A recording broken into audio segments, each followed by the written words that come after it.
മയക്കുമരുന്നുകൾ കൈവശം വെച്ച കേസിൽ പ്രതിക്ക് 16 വർഷം തടവും 1.5 ലക്ഷം രൂപ പിഴയും ശിക്ഷ. തൃശൂർ കൊടുങ്ങല്ലൂർ വടക്കേ പൂപ്പത്തി സ്വദേശി അക്ഷയെയാണ് തൃശൂർ 1-ാം അഡീഷണൽ ജില്ലാ കോടതി ശിക്ഷിച്ചത്. 2021 ഡിസംബർ 17-നായിരുന്നു കേസിനാസ്പദമായ സംഭവം. MDMA, LSD സ്റ്റാമ്പ്, മെറ്റാഫെറ്റമിൽ, കഞ്ചാവ് എന്നിവയാണ് പ്രതി കൈവശം വെച്ചത്. കൊടുങ്ങല്ലൂർ എക്സൈസ് സർക്കിൾ ഇൻസ്പെക്ടറും സംഘവും പ്രതിയുടെ വീട്ടിൽ നടത്തിയ പരിശോധനയിലാണ് വിവിധ ഇനം മയക്കുമരുന്നുകൾ പിടികൂടിയത്. ഇയാളുടെ ബാഗിൽ ഒളിപ്പിച്ച നിലയിലാണ് മയക്കുമരുന്നുകൾ കണ്ടെത്തിയത്.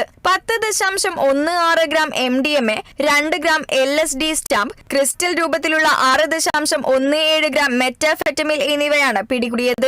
ജാമ്യമില്ലാതെ വിചാരണ തടവുകാരായിട്ടാണ് കേസ് നടന്നത്. ഹൈക്കോടതിയിലടക്കം പലതവണ ജാമ്യത്തിനായി ശ്രമിച്ചെങ്കിലും പ്രോസിക്യൂഷൻ എതിർപ്പിനെ തുടർന്ന് ജാമ്യം നേടാൻ പ്രതിക്കായില്ല. തുടർന്ന് ഹൈക്കോടതി നിർദ്ദേശപ്രകാരം സ്പീഡ് ട്രയൽ നടത്തുകയായിരുന്നു.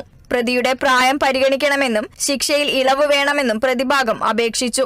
എന്നാൽ സമൂഹത്തിനെതിരെ നടന്ന ഒരു കുറ്റമായി കണ്ട് കനത്ത ശിക്ഷ നൽകണമെന്ന് പ്രോസിക്യൂഷൻ കോടതിയിൽ ആവശ്യപ്പെട്ടു. പ്രോസിക്യൂഷന് വേണ്ടി പബ്ലിക് പ്രോസിക്യൂട്ടർമാരായ KB സുനിൽകുമാർ, ലിജി മധു എന്നിവർ കോടതിയിൽ ഹാജരായി.